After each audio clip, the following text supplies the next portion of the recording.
আম্মু তুমি এদিকে আসো তো, তোমার মনে একটা গিফট আনছে, আসো তুমি এদিকে আসো। তোমার একটা গিফট আনছে আমি। এই দেখো তোমার মনে একটা গিফট। দেখো তো তোমার পছন্দ হয়েছে?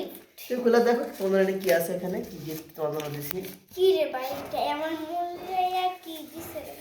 তুমি গিফটটা ভালোভাবে খুলে দেখো তোমার জন্য কি গিফট আছে। আমার কি কি দিছে? অন্য কিছু নাই, বললাম মুখ দেখা। তুমি খুলে দেখো না, তুমি এই খুলে দেখবা তো এর মধ্যে কি আছে তোমার জন্য। আমি বিশ্বাস করি না, কাগজ। তুমি খুলে দেখো আগে। কি আমার মজবুত করে ফেলেছে, এই খোলো না। তুমি খুলে দেখো কি গিফট আছে তোমার জন্য।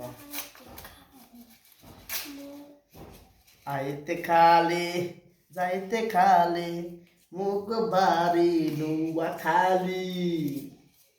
তোমার গিফট পাইছো তুমি এখন? এই গিফট লে তোমার গিফট তুমি দেখো। সি সি সি দেখেন আপনারা দেখেন, দেখ এটা আমার কি গিফট দিছে। দেখেন কি গিফট দিছে আমার। দুইটা দিছে, এটা কোনো কথা? আমি দেখতে কি ফকির মনে হয়? তোমার গিফট তোমার ফটোটা নিতে আমি যাই যা আর জীবনে গিফট নিতাম। এই গিফটে বুঝতে পারি, এই গিফটে বুঝতে পারি। দাও তোমার গিফট লাগতো, আমি তো একটা বড় একটা গিফট দেবো, অনেক বড় গিফট দেবো, ঠিক আছে? তোমার জন্মদিনে তোমাকে অনেক বড় একটা গিফট করবো, ওকে? না